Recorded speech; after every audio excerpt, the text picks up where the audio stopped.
Amém, irmãos? Pai do Senhor? Glória a Deus. Vamos pôr de pé?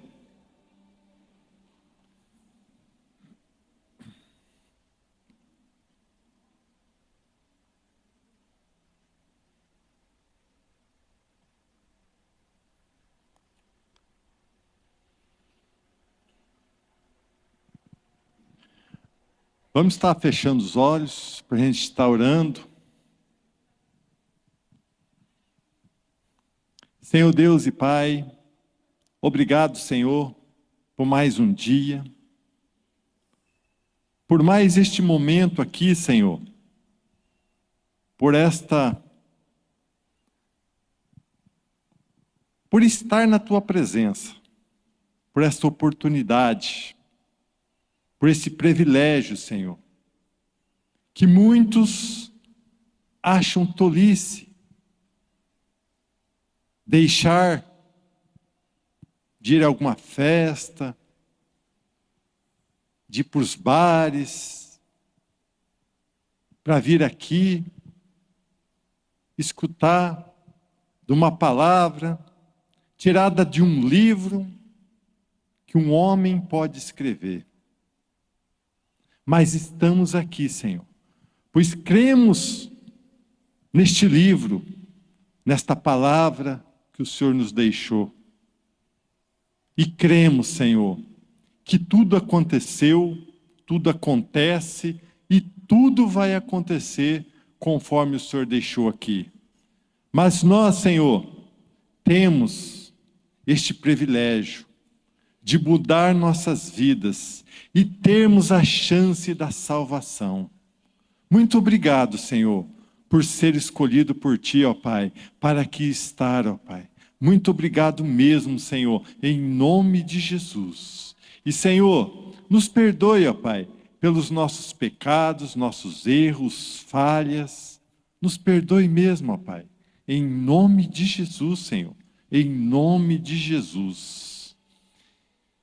Satanás, você que tenta nos desviar, tenta nos tirar da presença do Senhor.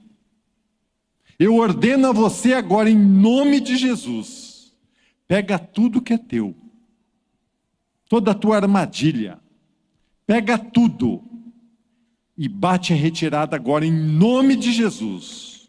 Solta tudo que é nosso e saia, em nome de Jesus. Em nome de Jesus. Glória a Deus. Aleluias. Espírito Santo, vem Espírito Santo. Nos toca mesmo. Deixa-nos sentir a Tua presença, Espírito Santo. Em nome de Jesus. Em nome de Jesus. Amém. Glória a Deus. Amém? Vamos dar uma salva de palmas para Jesus?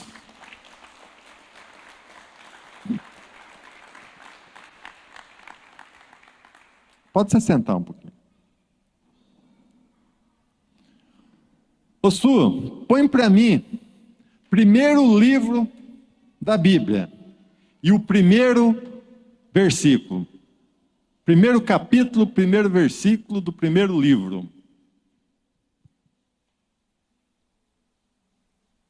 No começo, Deus criou os céus e a terra. E depois Deus criou tudo que nela há. Agora vai no último livro, no último versículo do último capítulo. Não, Apocalipse, o último livro da Bíblia.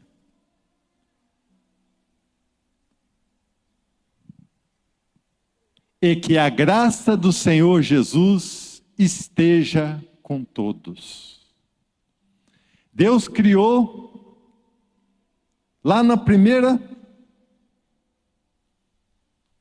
versículo da Bíblia. No começo, Deus criou a terra, o céu e depois tudo que nela há. E no último versículo da Bíblia, tem uma palavra de bênção para a nossa vida. Que a graça do Senhor Jesus esteja com todos. Aqui tem um livro que conta do começo ao fim, como começou e como terminará. E tem o meio. Tem os personagens principais, como Adão e Eva, né? Como Moisés, Abraão, Isaac, Jacó. Tem Elias, Eliseu. Depois João, Jesus, que é um dos principais. E temos nós, que somos atores neste livro, coadjuvantes, aquele ator que quase não aparece. Nosso nome não consta aqui, mas nós fazemos parte do que está acontecendo.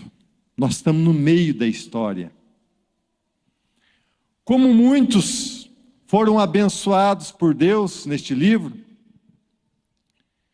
muitos reis que tiveram tudo na vida, mas depois se desviaram do caminho de Deus, começaram a idolatrar outros deuses, fizeram para si imagens e começaram a adorar essas imagens e perderam a chance da salvação. Muitos bilionários da época, né, que eram os reis, muitas pessoas que foram atores principais nessa história. Se eles tivessem uma segunda chance, eu garanto que eles largariam toda a riqueza, todo o poder, nem se fosse para lavar as latrinas, lá os banheiros da época, né? Mas para ter a chance que nós temos hoje, a chance da salvação. Eles tiveram, e por muito ter, os poderes acabaram se desviando e perderam a chance. Tem muitos amigos nossos, talvez até crentes em evangelho, que perderam também a chance da salvação, se desviaram um dia de Deus, chegou a senha deles e perderam. Mas nós ainda estamos aqui, na história. E nós temos essa chance, irmãos. E muitos desperdiçam ela, mesmo estando dentro da igreja. Muitos com problemas que nem o pastor pregou no domingo passado, problemas com pessoas. Muitas vezes, que nem a gente gosta de falar aqui, né, trombudo.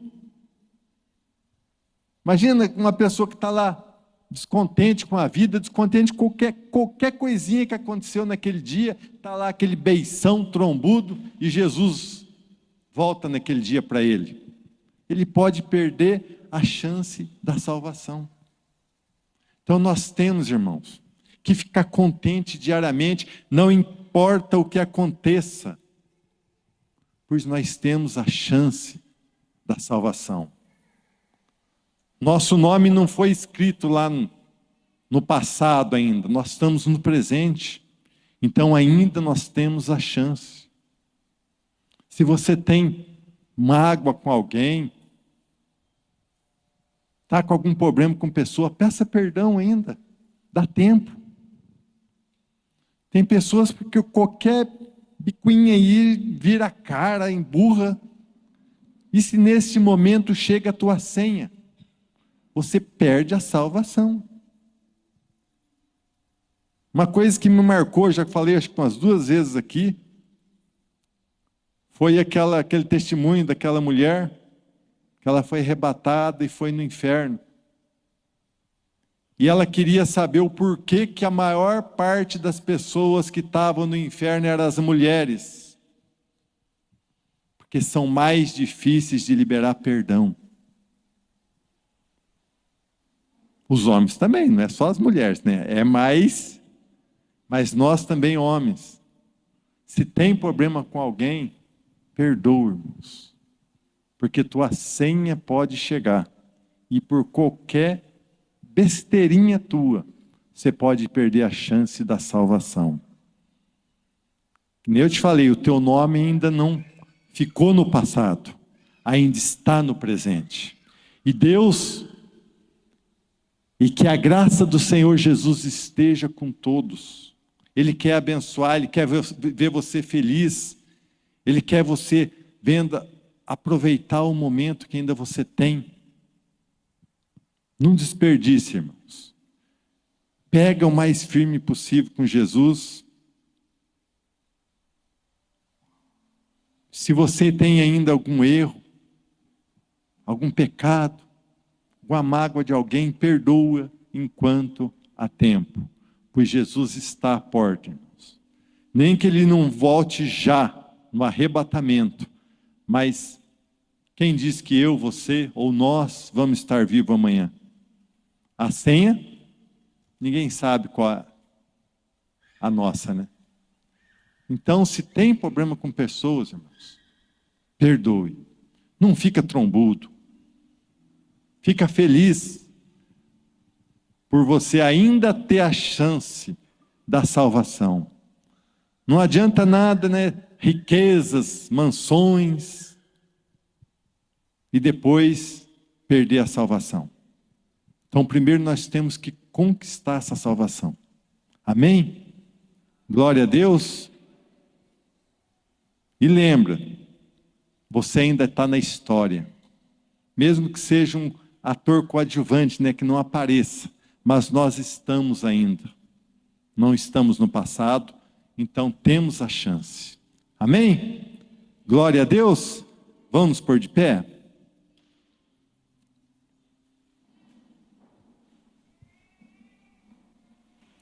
Feche seus olhos novamente.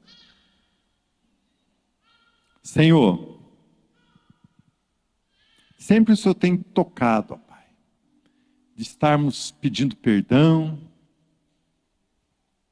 tocado da Tua volta, Senhor. Pois eu acredito, Senhor, que o Senhor já está à porta, Pai. Então, Senhor, eu lhe peço nesta noite, Pai, em nome de todos aqui, Senhor, nos perdoe, ó Pai, os nossos pecados, os nossos erros, as nossas falhas e a nossa falta de perdão, ó Pai. Muitas vezes nos magoamos, Senhor, com pessoas, talvez até pessoas do nosso lado, que caminham dia a dia conosco, por causa de alguma palavra, algum gesto, nós nos magoamos com ele, com ela. Nos perdoe, Senhor, por isso. Nos perdoe, ó Pai, pois não queremos ficar aqui na Tua volta, Senhor. Nós queremos subir contigo, ó Pai. Cear a Tua mesa, Senhor. Então nos perdoe mesmo, Senhor. Em nome de Jesus. Em nome de Jesus. Enquanto há tempo, Senhor, nós queremos o Teu perdão. Porque amanhã pode se tornar passado. Aí não há mais tempo. Então nos perdoe hoje, Senhor. Em nome de Jesus. Em nome de Jesus. E agora, Senhor, receba este louvor, ó Pai, em forma de agradecimento a Ti, ó Pai. Em nome de Jesus, Senhor. Em nome de Jesus. Louvemos ao Senhor.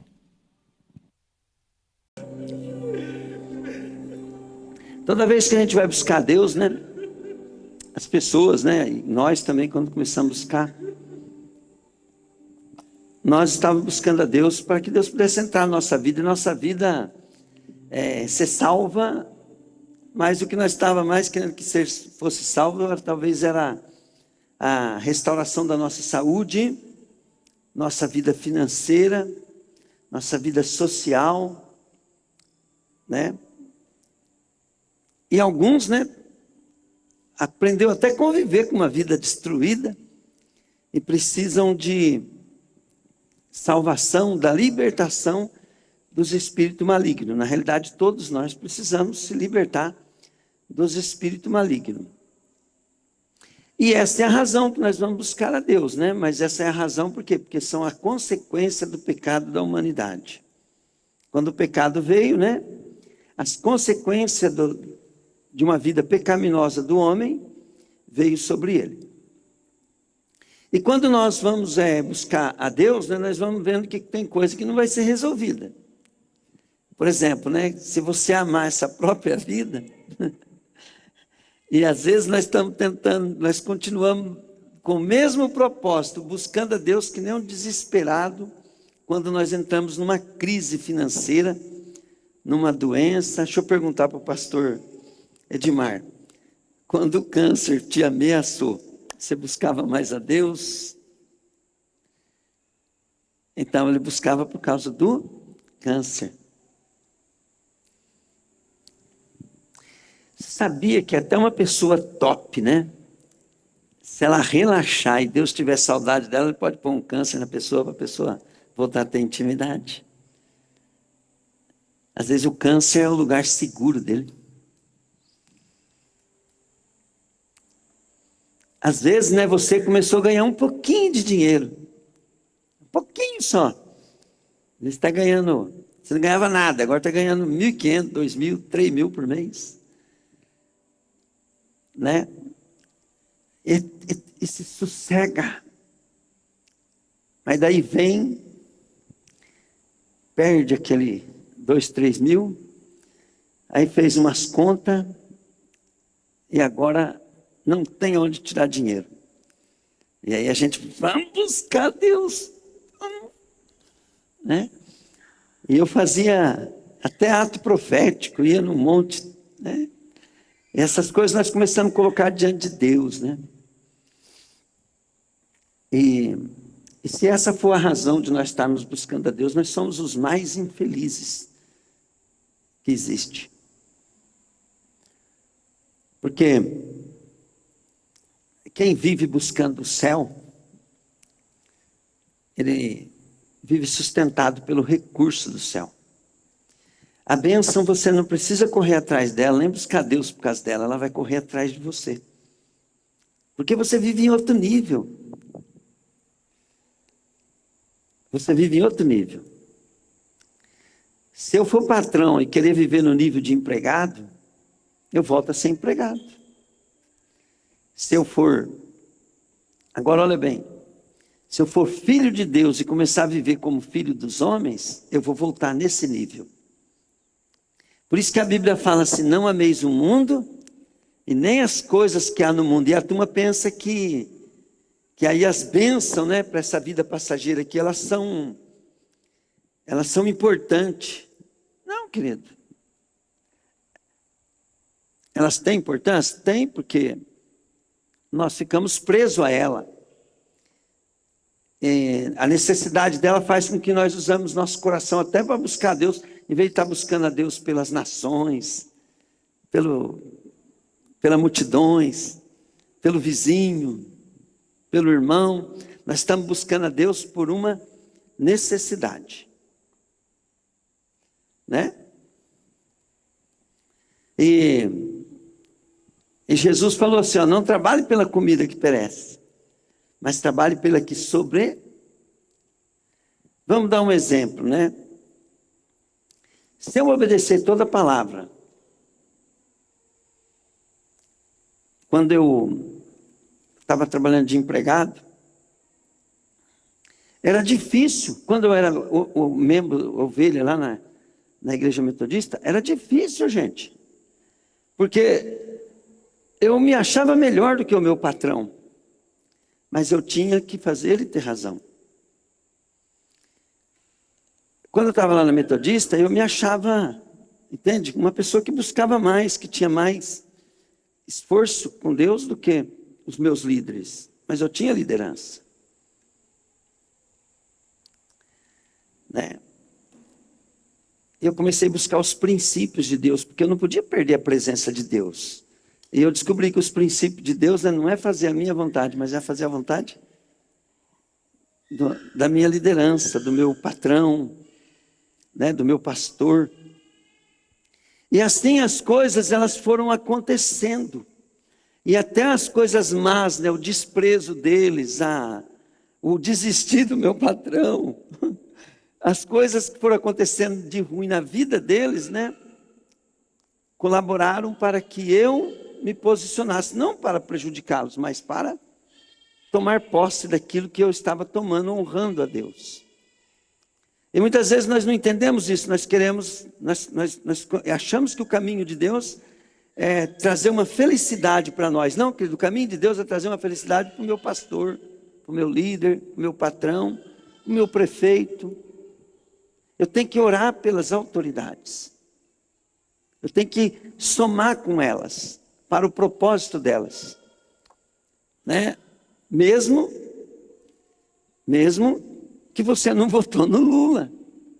Nós não devia estar aí falando mal do Lula, nós devia estar orando. Orando. Para que o dólar abaixe, para que as coisas comecem a melhorar. Devia ser o contrário. E sempre eu fico falando com Deus, Deus, a tua palavra diz isso, me ensina. Aí o Senhor mostra para mim assim, né?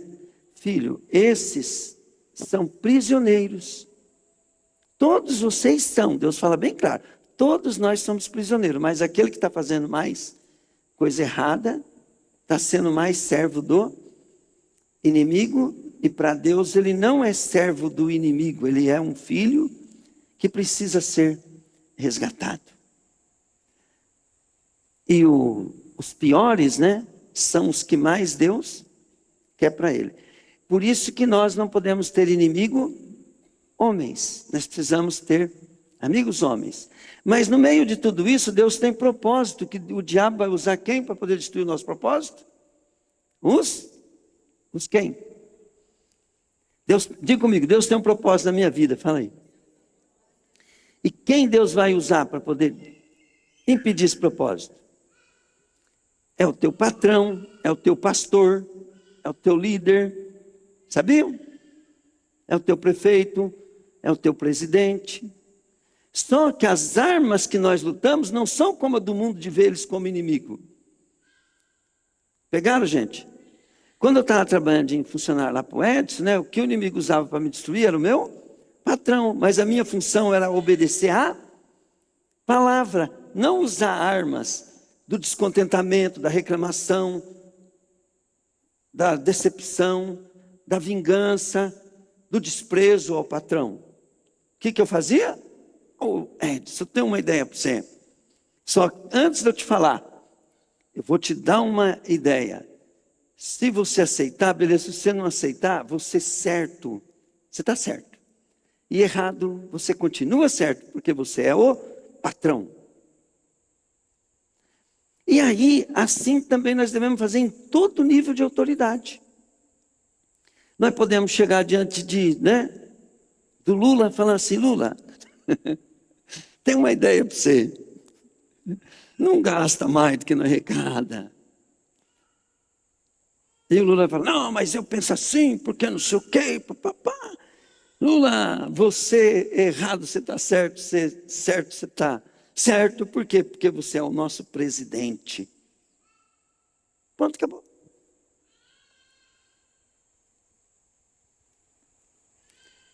Aí você fala assim, pastor, mas igual uma pessoa falou assim para mim, eu não tolero isso, eu não suporto. Eu falei para ela, então, você não vai morar no céu. Porque a terra aqui, a vida é passageira. O fim de todas as coisas já está julgado, já está determinado. Deus só está tendo paciência para ver se nós diz sim, Jesus. Eu vou te obedecer. Pode ver que Jesus, ele falou para a liderança dele, meu reino não é deste mundo, só que ele estava aqui para salvar o mundo. Agora diga comigo assim, desde que eu aceitei Jesus, o meu reino não é desse mundo, mas eu estou no mundo, falei. Falei, e agora eu sou um missionário. Aí preste bem atenção, quando eu me converti, o pastor Vanderlei sempre falava assim, Trovati, você é nosso representante. lá na borracharia.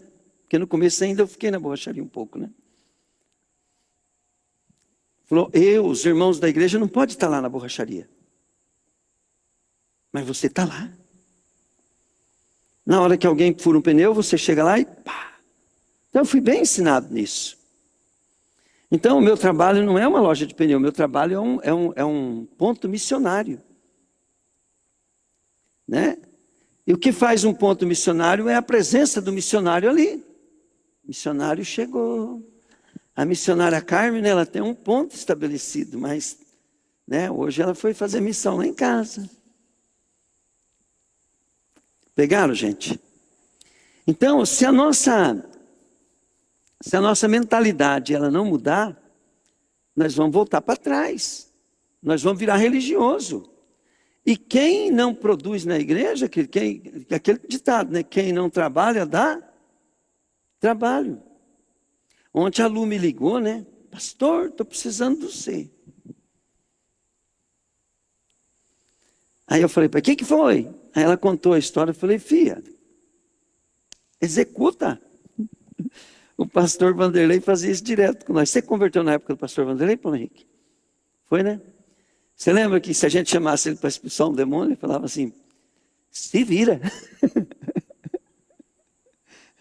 Para curar um enfermo, se vira. Ele falou assim, vocês acham que eu sou diferente de vocês? Ele tem mais prática. Mas quantas vezes ele ia ficar ensinando? Quando vocês vê o pastor orando pelo enfermo, o pastor expulsando um demônio, né? E vocês estão mais de ano na igreja, vendo essas coisas. Parece uma oportunidade aqui, né? Veio alguém, trouxe um enfermo, né? O que o pastor faz? O pastor aproveita aquele momento. Lá no nosso trabalho é a mesma coisa. Né? O que o Lu fez ali é coisa que todo mundo tem que fazer. Todo mundo.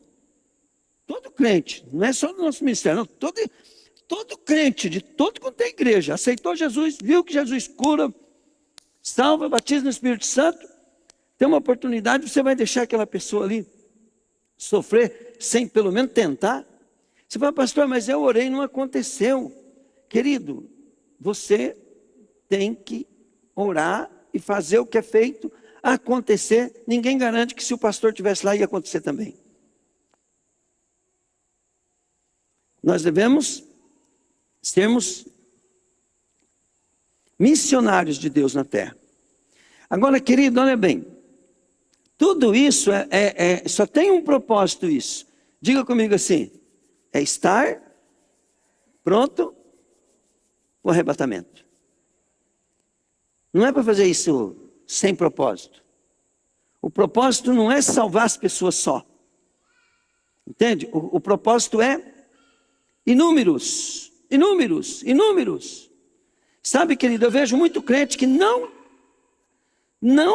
liga para o que o pastor fala. Não escuta a pregação do pastor. Não escuta as minhas dicas do dia a dia. Ou escuta e não obedece, que é bem pior. Aí, tudo que você está fazendo, você está semeando. O pastor fala com fruto. Por quê? Porque antigamente eu falava o que eu estava aprendendo. Normal a turma não acreditar, né, Raquel? Falava que eu estava aprendendo.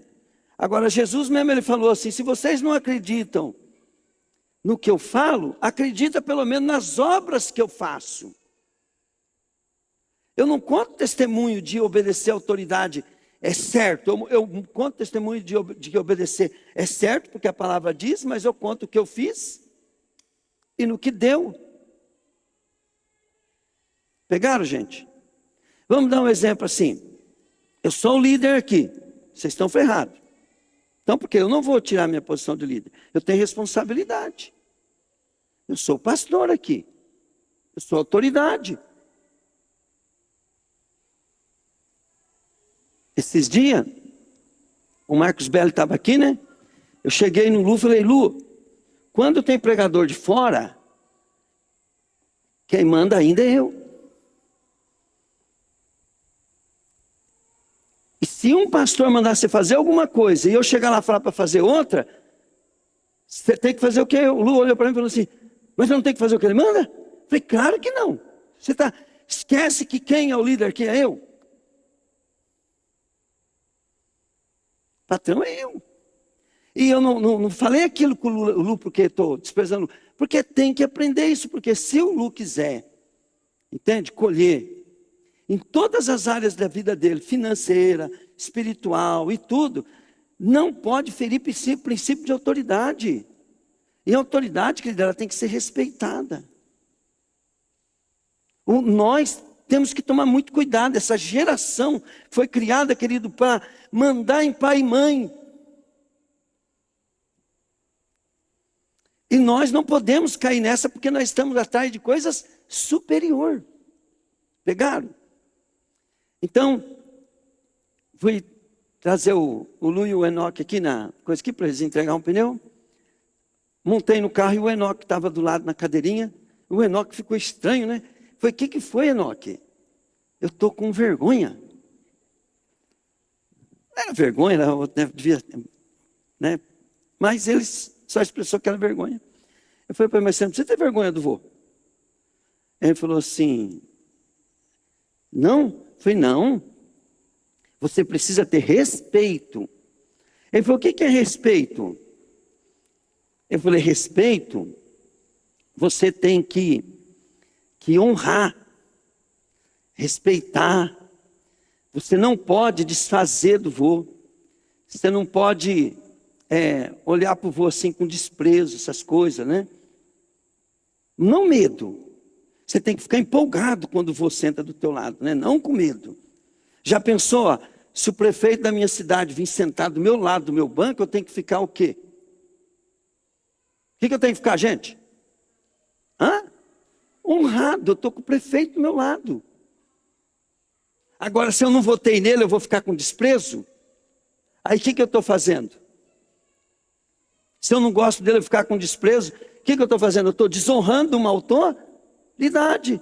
E nós desonramos. Vocês sabiam que nós desonramos a autoridade do pastor, de qualquer um, pelo nosso semblante? Às vezes nós olhamos assim, soberba. Às vezes nós desfazemos. Então, olha bem. Tudo isso eu estou falando, por quê? Porque é o mal que está assolando, querida, as coisas, a sociedade. Se você arrumar um funcionário, vai ser difícil arrumar um funcionário que entende sobre honrar a autoridade, honrar o patrão. É muito difícil hoje arrumar. É ou não é, Edson?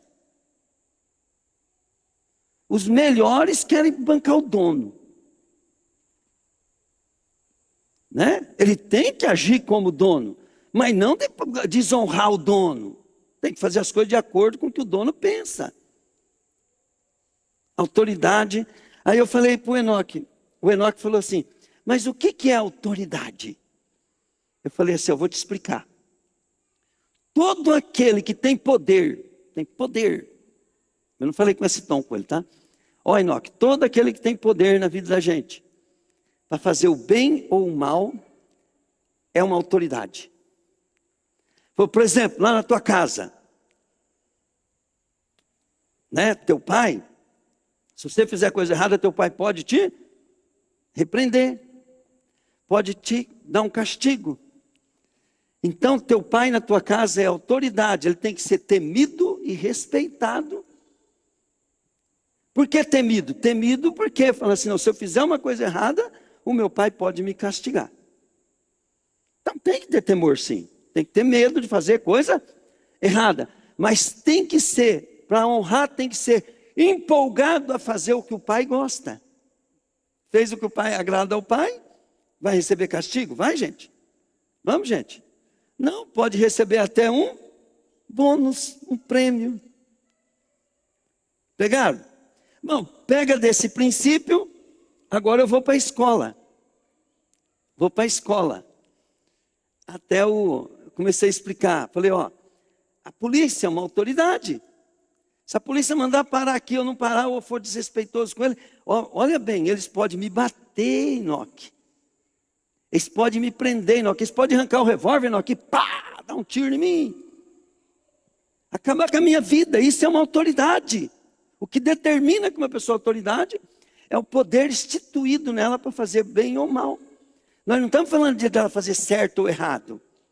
A polícia pode fazer errado, mas ela fez por quê? Porque ela tinha autoridade para fazer.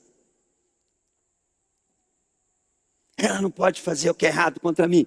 Ela não pode. Por outro superior dela, que vai lá e vai falar, ó, você fez errado com o trovate, agora nós vamos te processar e te prender. Tudo bem, mas quando ela estava lá, ela me bateu, me matou. Porque ela estava no exercício de autoridade. Então eu preciso ter respeito e medo sobre a autoridade. Por exemplo, ó, o Lu e a Yumi vai tocar ali, né, tal. Eu cheguei, eles têm que me respeitar. Por quê? Porque eu posso falar assim, não vão tocar mais. A não ser que eles quiserem mesmo, né? Isso. Só que se eles quiserem isso, eles vão estar pecando contra Deus. Pegaram? Então tem que respeitar a autoridade. Se nós não saber respeitar a autoridade, nós nunca também vamos poder ser autoridade. E outra coisa, se for, a gente vai colher o que está plantando. Pegaram, gente? Por outro lado, existe o servo, né, de Deus. E o servo de Deus geralmente são sacrificados. Então vem uma pessoa lá no meu trabalho e me desonra lá. Me desrespeita.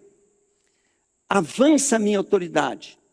E eu ajo com ela com sabedoria, com amor, do jeito que Deus quer. Tentando apaziguar desde que ela não atrapalhe o objetivo e o propósito. Pegaram, gente? Porque o objetivo e o propósito são aqueles que alinham a nossa vida. Mas os princípios de Deus não podem ser feridos e nem, né? Você não pode passar por cima dos princípios de Deus. Então, aí você começa a entender sobre a autoridade. Agora a Bíblia diz bem claro assim, ó. Amarás ao Senhor teu Deus de todo o seu entendimento e com todas as suas forças.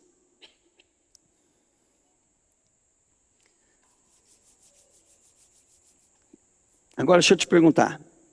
Quem mais tem que ser temido? Por que Deus manda? Por que Deus fala, me ama? Sabe por quê? Porque Ele é autoridade. Deus fala assim, me tema. Sabe por quê? Porque Ele é autoridade. Deus fala assim, me sirva. Quando fala me sirva, Ele fala, minha vontade. Ó, preste bem atenção. Aqui no ministério, lá na minha loja, você lá no seu trabalho, sabe o que vocês mais erram? Sabe o que vocês mais erram?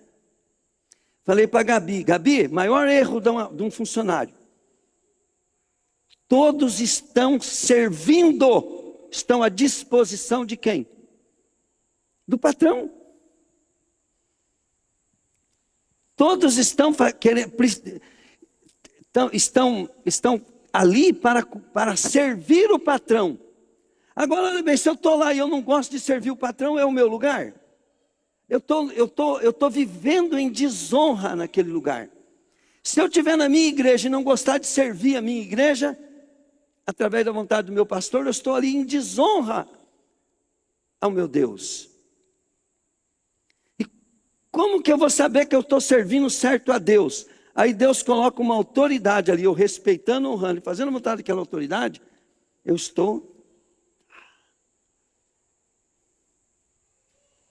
Uma vez, eu quis impor uma vontade minha lá na igreja metodista e chamei a liderança.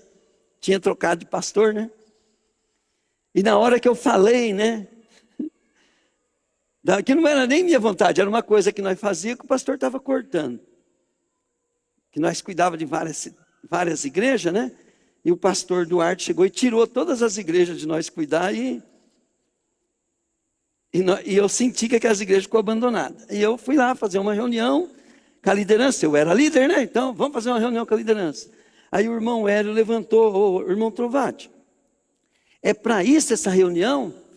É. Ele falou assim: ô, Trovati, o pastor é o anjo da igreja. Sabe o que ele estava falando para mim? O pastor errado está certo. O pastor certo está certo.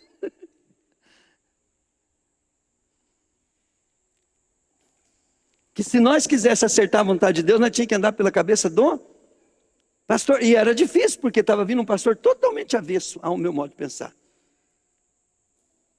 Ele falou assim: diante disso, irmão Trovati, nós estamos em rebelião aqui. Falei: a culpa é toda minha, então vou ajoelhar 6 horas para mim, porque Deus me livre, eu quero ficar livre disso. E vamos orar aqui até ver que Deus me perdoou e não vai trazer um castigo muito grande sobre a minha vida. Porque vem. E vem a cavalo. Toda vez que você desonrou uma autoridade no coração, no pensamento, nas intenções, por mais razão que você esteja, as consequências é braba. É feia. Sabe por quê? Porque as pessoas não entendem o seguinte: a graça de Deus é salvadora. A graça de Deus, ela pega o arrependido, que dali para frente, diante das obras dele, Deus começa a fazer justiça na vida dele e pode anular as consequências de alguns pecados, porque aquilo não afeta nada aquilo que Deus ia fazer.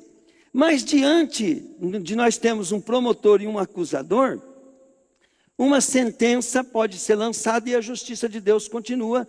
Vamos dar um exemplo assim, né? Por que que depois de convertido eu fiquei sofrendo muito tempo ainda? E por que que até hoje ainda eu sofro ainda? Por causa de erro do passado. Não, porque uma conta tem que ser paga, porque Deus é justo. Mas e a graça de Deus, pastor? Então, a graça de Deus, filho, ela é a partir do momento que você se arrepende, teu pecado é colocado lá na cruz, e daquele momento em diante você está perdoado, mas aquilo que foi feito na justiça humana, o reino dos homens continua ativo. Pegaram, gente? Então, é normal, muitas vezes, Deus não livrar a gente, como é também por um milagre, por causa de uma busca de uma graça de Deus, né? Você buscando bem lá, Deus pode fazer um milagre no meio dos homens também. Mas uma coisa é certa: se eu me arrependo e começo a fazer o que é certo, então a minha justiça vai sobressair a sentença dos meus pecados passados. Vou dar um exemplo bem simples para vocês. Diga comigo: enfermidade é fruto da natureza pecaminosa. Alguém é contra isso ou não? É fruto, natureza pecaminosa. Você vem aqui e recebe um milagre, mas para de vir na igreja. Segundo a Bíblia, Paulo Henrique, o que vai acontecer com essa pessoa que se parar de buscar Deus?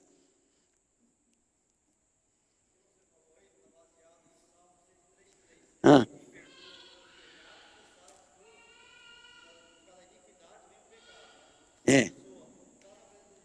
Isso.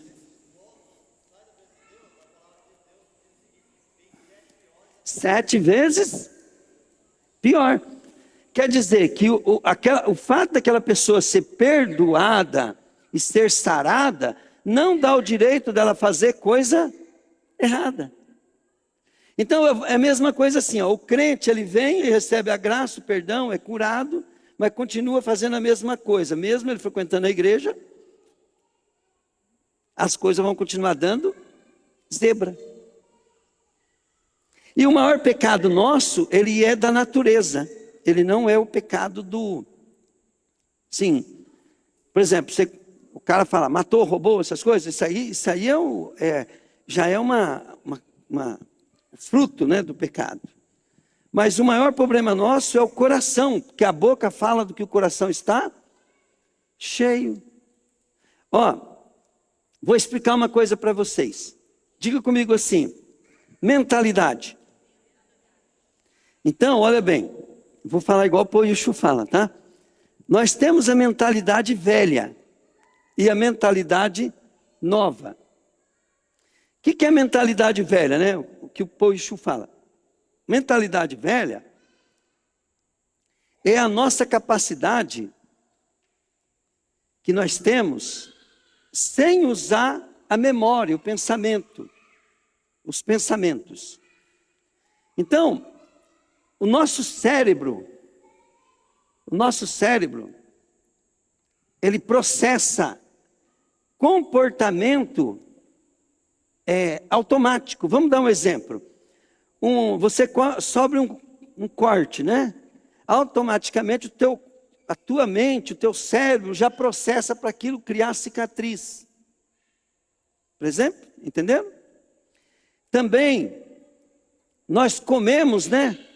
A comida vem, o nosso cérebro processa para o nosso estômago, nossos órgãos, tudo trabalhar para processar aquele alimento.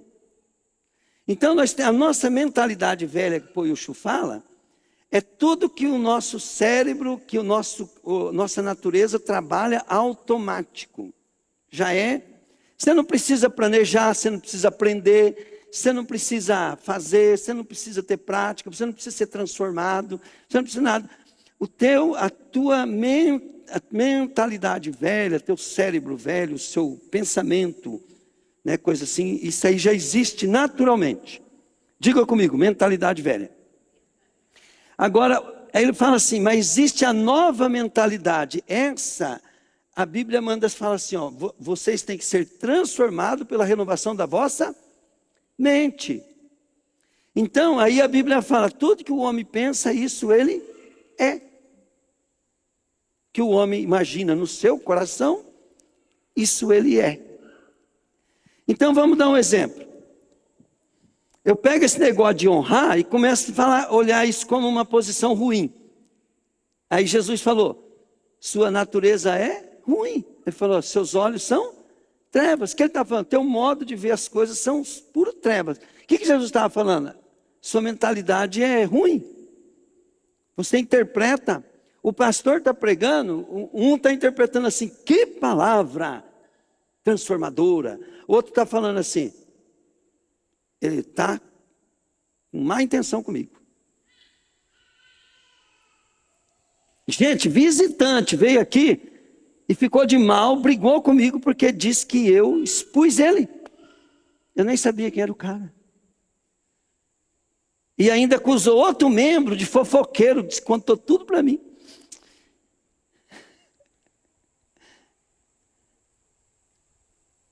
Então, o que é isso? Olhos maus. Olhos bons, o que falava assim? Hoje o pastor está pregando profeticamente. Não, o nosso pastor, ele traz pão quente, porque ele revela aquilo que acontece no dia a dia. Ninguém contou isso para ele. Então Deus falou comigo essa noite.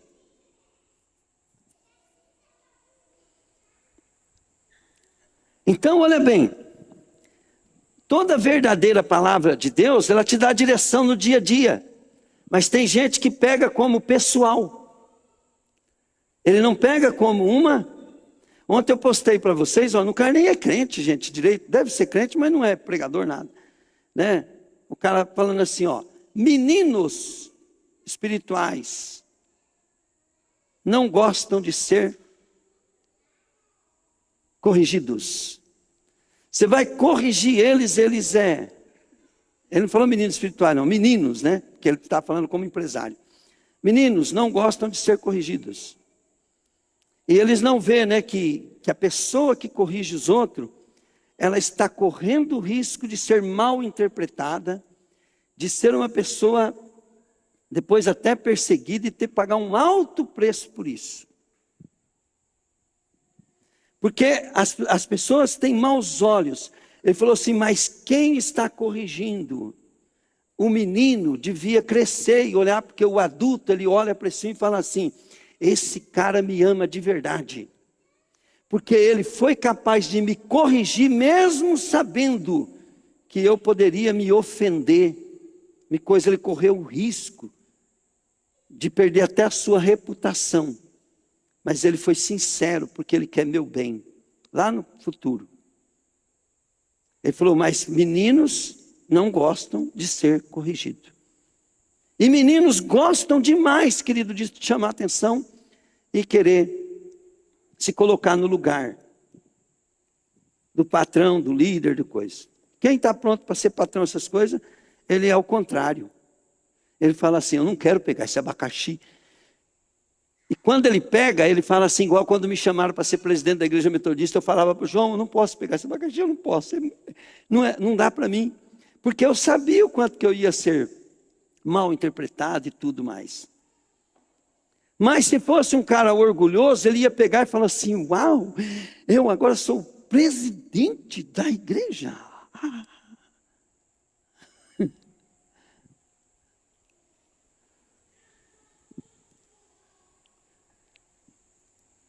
Né, Edson?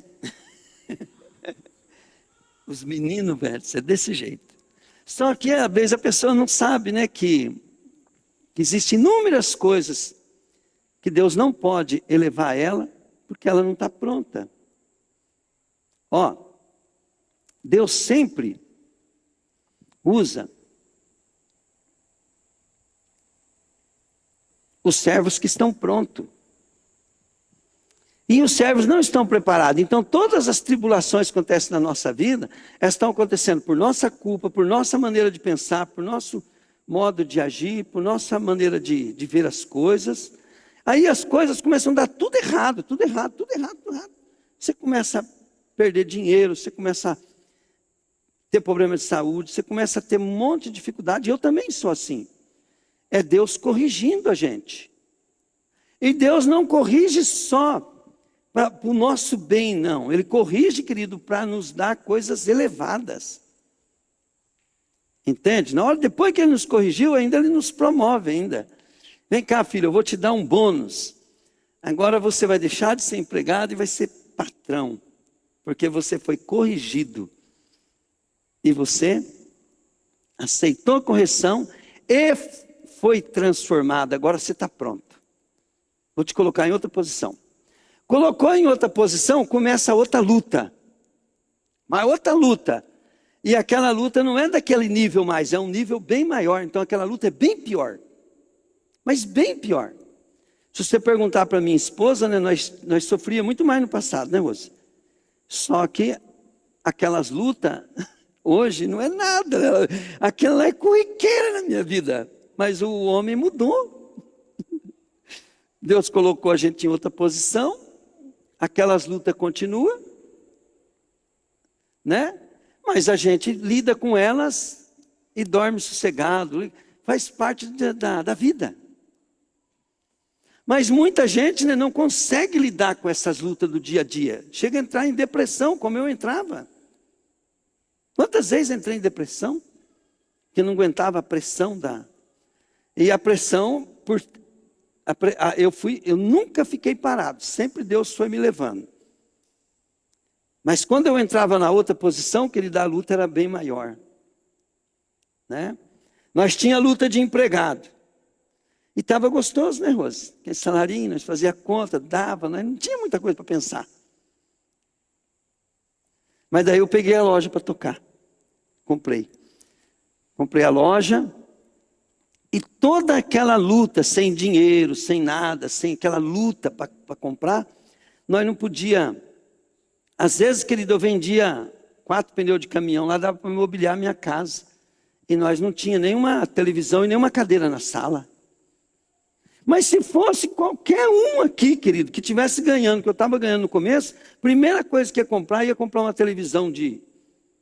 Quantas polegadas hoje é? Hoje quanto que é a polegada? 80, né? Naquela época era 20 polegadas. Qualquer um de nós já ia comprar uma televisão de 20 polegadas e um jogo de sofá, porque eu não ia falar isso é insignificante, perto do que agora nós está entrando e saindo na loja, né? Então a pessoa que não aprende a administrar o salário dela, como já era confortável, nós prosperava ganhando salário baixinho, nós prosperava. A Rose estava guardando quase todo o salário dela. O meu eu guardava 10%. O da minha sogra, nós estávamos acabando de pagar a dívida dentro de 2 anos, acho que foi. O dinheiro que eu usei dela deu para ela comprar o primeiro carro dela. 2 anos não, acho que foi 1 ano e pouco. Foste fiel no pouco. Agora Deus estava colocando eu para administrar a maior revenda de pneu da região.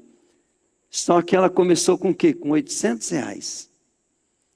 E o mesmo princípio, querido, da administração, né? De nós quando era empregado, é o mesmo que faz eu ter sucesso hoje. É o mesmo princípio que fez o ministério ter o que tem hoje. Entende? E meus filhos me deu muito trabalho. Meus funcionários me deu muito trabalho. Meus irmãos da igreja me deu muito trabalho. Tudo queria destruir aquele princípio que era o segredo de uma boa administração para Deus colocar em um lugar superior. E a luta hoje? A luta hoje é bem maior. E ao ponto, né, querido, que sempre teve isso, vontade de desistir. É tão grande que é a luta. E eu sempre tenho vontade de desistir, de tão grande que é a luta. Mas daí a gente no dia a dia vai falando assim, Deus, aí eu levanto todo dia turbinado. Eu vou para o pau. Porque eu não estou lutando por uma coisa passageira. Eu estou lutando por algo que Deus disse que faria. E eu não tenho outra coisa a não ser o dia. Eu não tenho amanhã. Né? Amanhã eu vou ter, mas na hora que eu levantar amanhã, que eu vou acordar cedo. Né? E pela palavra de Deus eu vou trabalhar que nem um doido. E quem não ama a mesma visão, atrapalha. Quem não acorda no mesmo espírito, atrapalha. Em vez de ser uma pessoa que soma com a gente, ela vira um fardo. Pegaram? Então, se a minha esposa ficar, meu querido, mas para que isso? Ok, papapá, está ajudando. Agora, e se ela levantar cedo, querido, vamos para o pau, porque tem uma palavra. Às vezes eu posso não gostar do que ela está falando, mas ela está ajudando na visão. A gente não gosta. Você acha que eu vou gostar? Chegar lá, o Lu e a Fábio me chamar a atenção? Não. Mas se ele estiver chamando pela palavra, pelo propósito, porque estão junto comigo na mesma visão, eu vou amar. Mas se eu chegar lá e ver que eles estão atrás do propósito deles e sendo pago para cumprir o meu propósito, eu quero que esse pica-mula. É melhor sozinho do que mal acompanhado, porque quem não soma, às vezes, querida, ajuda no dia a dia, mas para o propósito está travando tudo. Se eu trazer uma pessoa aqui que começar a fazer uma grande obra momentânea, e ela não estiver dentro da visão, aquela obra está destruindo a visão de Deus. Ela é boa no momento, mas para aquilo que Deus quer levar a nós, ela está destruindo tudo. Deus, ontem eu não acertei. Se você se esforçou, Deus, eu esforcei, eu fiz e tal, mas eu preciso melhorar. Então, mesmo a pessoa mais certa do mundo, se ela não viver em arrependimento, ela regride, ela volta, ou ela entra em lugar de conforto, e começa a penetrar, querido, visão e propósito errado na vida dela.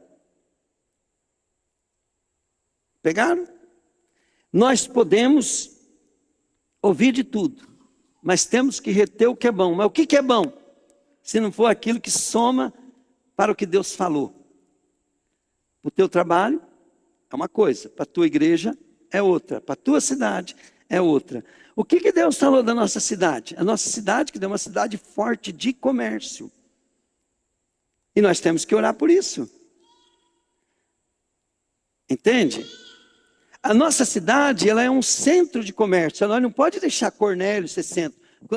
Deus não falou que Cornélio ia ser centro. Sendo um centro de comércio, mas Deus não falou. Deus falou que Bandeirantes é um centro de comércio. Então, uma visão, né? Vou dar uma visão aqui para o Alfredo. Fala assim comigo, Alfredo. Fala assim, o meu negócio vai ser parte de um centro de comércio. Está vendo? Então, o Alfredo, ele pode falar assim, Deus, me arruma um terreno mais ou menos de mais de alqueire, porque eu quero montar o melhor ferro velho da região. E se ele acordar todo dia com essa visão, e orando, né? E falar, sabe por quê, Deus? porque eu sou de Bandeirantes. E Cornélio pode vir comprar em Bandeirantes, mas Bandeirantes não pode comprar em Cornélio. Vocês estão entendendo que quando Deus dá uma visão para você, você tem que estar por cima? Aí o que acontece um menino, uma menina que vem andar com a gente? Fica falando de picuinha, perdendo tempo, coisas que não dá nem tempo de um líder olhar. Você fica ali preocupado com aquilo. Aí que ele dá um trabalho desgramado. Porque, vamos por lá, o Lu tem que entregar um pneu. Eu falo, Lu, não é assim que entrega, é assado. Não, mais. Vem de falar, vamos pastor, fala aí. Vou obedecer. E vai aprendendo. Por quê? Porque olha bem, eu estou usando o Lu, tá querido? Porque é um fato, a gente vive no dia a dia com ele. Mas você aqui na igreja, Suzana, faz uma visita assim por semana, tal. A Suzana, pastor, mas não dá, porque não sei o quê, papapá. A Suzana está contribuindo? Não, a Suzana falou, pastor, tal dia não dá, mas eu vou me virar, nem que for sábado à tarde, nem que for no domingo à tarde, mas eu vou me virar, eu vou fazer o que o senhor está mandando. Aí ela pode falar assim, eu não entendo o que o pastor está falando, eu não compreendo o que o meu pastor está falando, eu nem gosto do meu pastor. Mas ela pode falar assim, mas ele é autoridade, ele representa Deus na minha vida em relação à igreja e ao ministério, então ele errado, ele está certo, ele certo está errado, e eu estou aqui para andar na cabeça dele.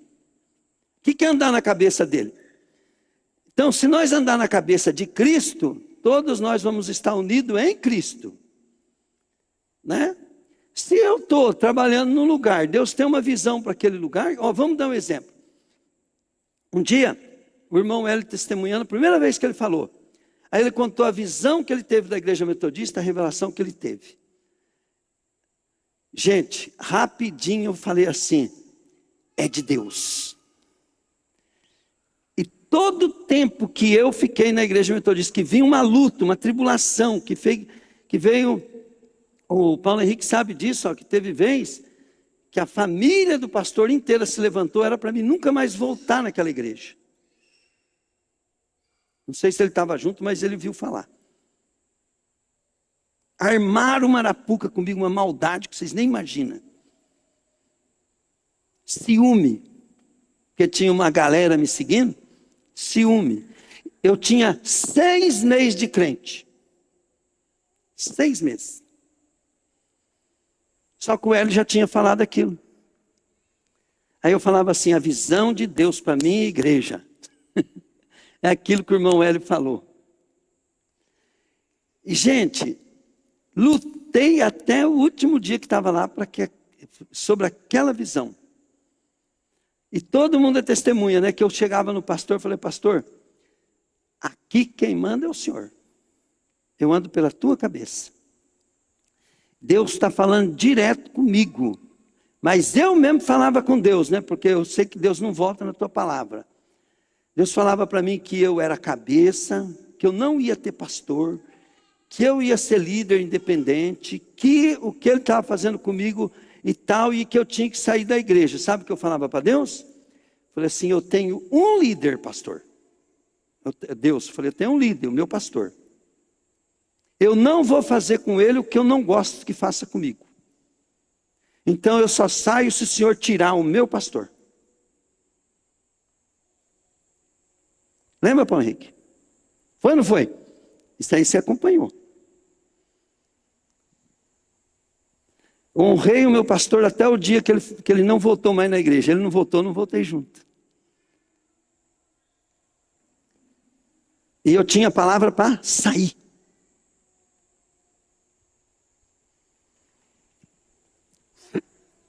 Aí, querido, o que eu estou passando para você?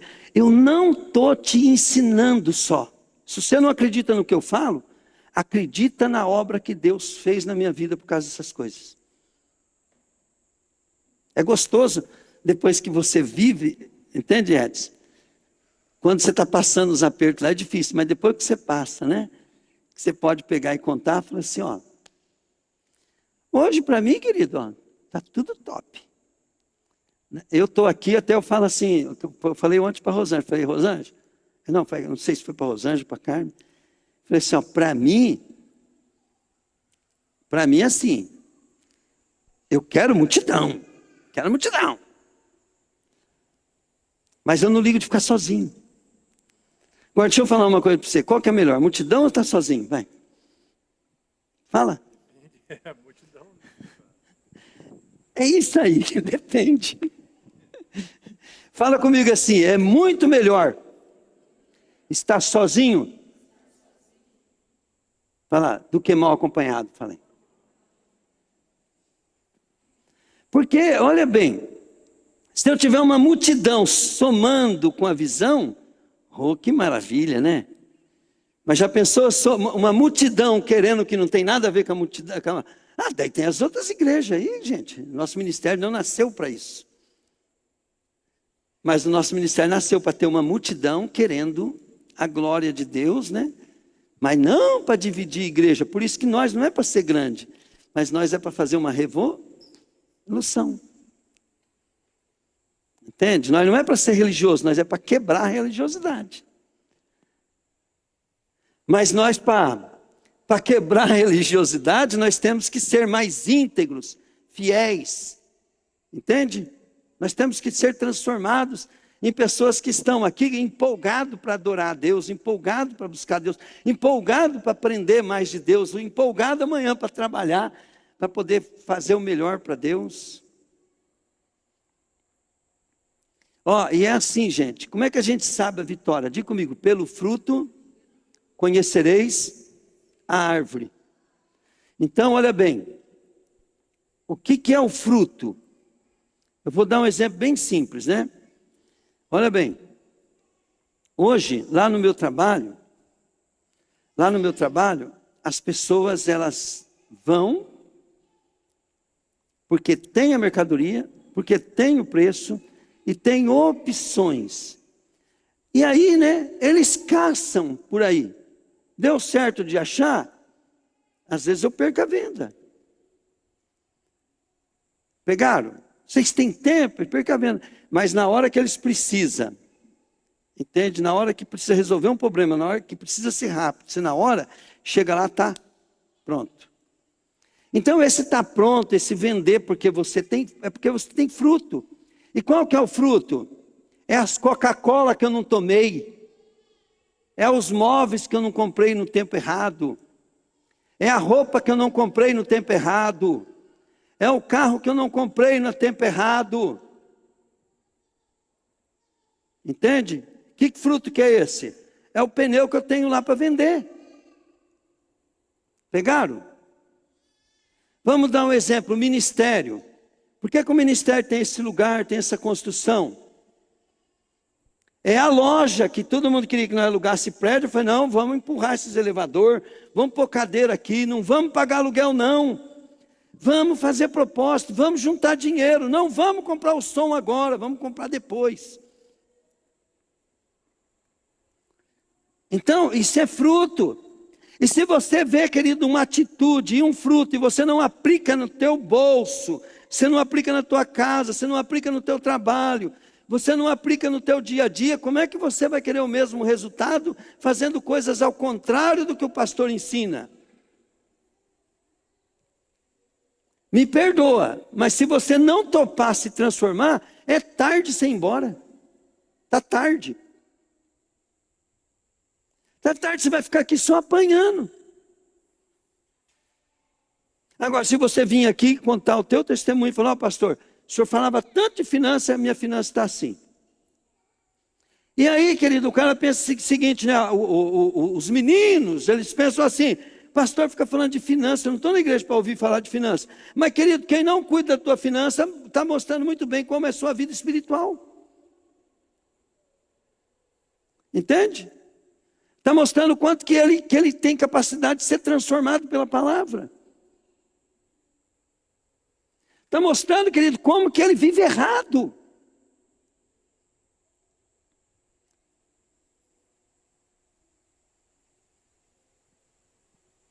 Quantas vezes eu fui lidar com pessoas que não conseguem guardar dinheiro? Aí eu falei para eles assim, olha, mas você tem que guardar dinheiro. Aí a pessoa fala assim para mim, mas eu não posso negar o lanche do meu filho. Ah, você não pode negar o lanche do teu filho? Então, teu filho vai determinar a tua prosperidade. Quando eu casei com a Rose, os meus filhos, de vez em quando eu levava eles lá no Sancré. E a Rose cortou. Falou, não vamos levar no Sancré não. E ela fazia os misto quentes, os negocinhos ali, os lanchinhos, em casa. E o nosso Sancré virou a varanda da minha sogra lá. Mas eu vou deixar de comprar uma pizza para o meu filho?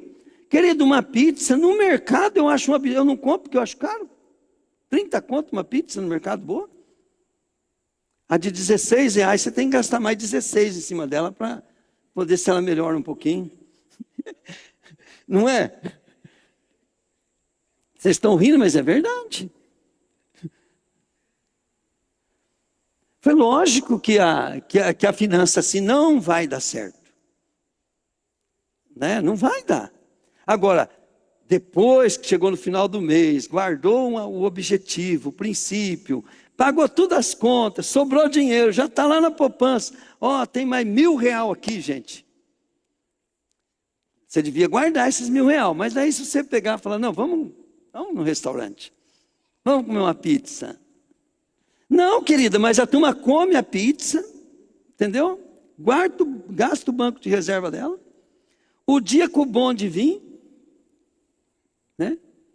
Eu estou com 2 prédios, que eu vou alugar agora, e é 2 bondes. Para qualquer pessoa abrir uma empresa. Os 2 é top para montar um auto center. Top. Qualquer um de vocês pode falar aqui, pastor, eu quero montar um auto center. Mas como é que você vai pegar esse bonde?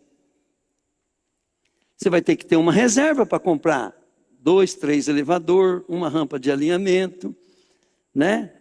Para comprar umas pecinhas para continuar. Não fica tão caro, né? E você também tinha que estar preparado, né? Para poder ter a clientela, ser treinado para ter uma clientela para tocar esse auto center. Pegaram, gente? Se eu fosse meu empregado hoje, né? É capaz que eu ia perder esse bonde se eu tivesse economizado do meu salário pelo menos 20% durante 5, 10 anos. Entende? Eu ia passar de empregado para patrão. Então, diga comigo, Deus não faz acepção de pessoas. Fala aí. Fala assim, eu me ferro, porque eu mesmo crio a circunstância. Tá? Então, funciona assim. O que eu estou ministrando aqui para você? Então, a nossa mentalidade nova, ela manda sobre a velha. Aí vou dar um exemplo. Como que ela manda. Aí, quando você lembra que você tem um dinheiro de reserva, um fundo de reserva, que dá para você ficar 2 anos sem trabalhar, vai te dar depressão? Não, né? Mas quando você lembra que você não tem nenhum tostão e amanhã não vai ter o que comer, o que dá? Dá depressão, né? E aí a ciência, ela fala assim, né? Que olha bem, diga comigo, a mente velha comunica com a nova. Então, conforme eu penso, eu tenho comunicação, é integrado a mente. Aí aquele sentimento, ele joga hormônios ou situação químicas para os meus órgãos, que eu começo a ter problema de estômago, problema nos ossos. Eu tenho um probleminha com pessoas, vou dormir magoado, ressentido, essas coisas, eu vou começar a ter problemas físicos. Por quê? Porque a minha mente nova, ela é tóxica. Ela joga, entende? Aquele sentimento e a minha mente velha reage conforme o meu sentimento reage com morte, com doença, com decepção, com coisa. Isso é provado na ciência, tá? Não é nem no coisa de Deus. Agora olha que a Bíblia fala, mas transformai-vos pela renovação da nova mentalidade, né? Ó, a metanoia, novamente, chama metanoia, é mudança de mente. Na realidade, né? Em outra tradução, porque tem o grego e tem o latim, né? É grego, latim, e ele fala assim, né, que é mudança de mente, e outra fala assim, que é transformação, metanoia. É uma transformação. Os dois estão certos. Mas na realidade, quer dizer, transformai-vos, quer dizer, crie uma nova natureza, através do modo de pensar. Quando a tua nova mente, ela conversa, alegria, prazer, sonhos, ela joga, querido, uns hormônios e umas químicas que cura, que sara, que dá ânimo. Pode ver, querido, olha bem, pode ver assim, ó, quando o meu irmão aqui começa a juntar dinheiro, ele fala, logo vai dar para mim comprar uma coisa que ele está sonhando, não vem o que vem? Parece que o corpo fica melhor, né? Vem um ânimo, você começa a ter saúde, não é assim, doutora? Né? Você começa a ter ânimo, ter saúde. Então, o que a Bíblia está falando? Começa, querido, mudar as suas atitudes pela fé.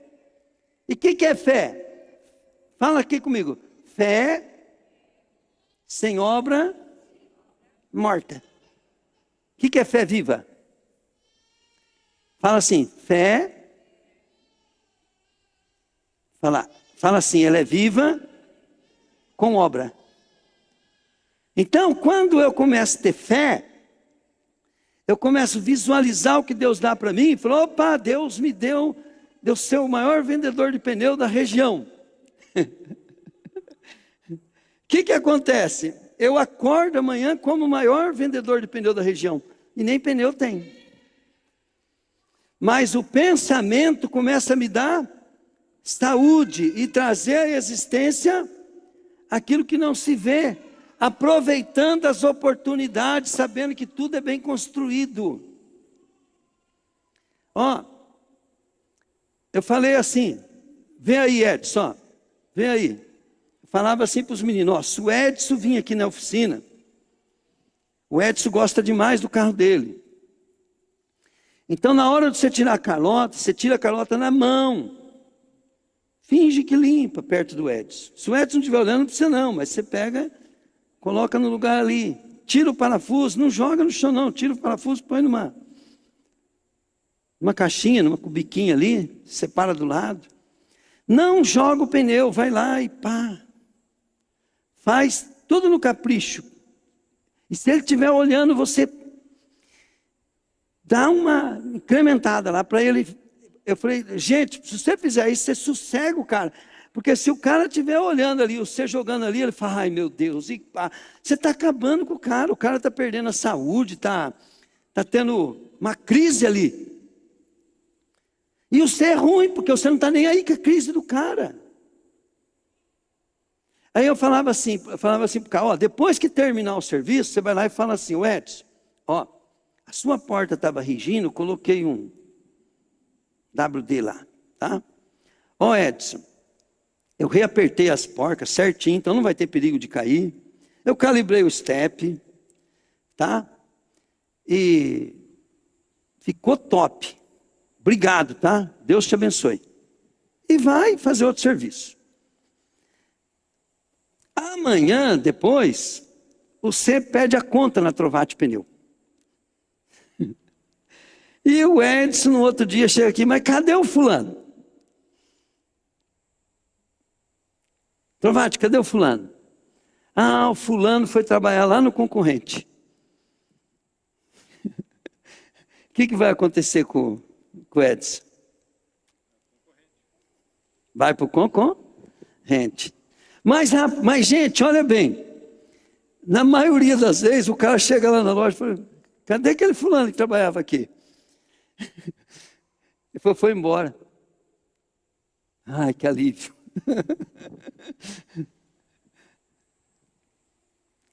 Gente, então não importa o serviço, né? Não importa o serviço que você faz. Você não só, querido, olha bem, não só deve fazer o serviço, mas você tem que vender o teu trabalho. Você tem que fazer o teu marketing.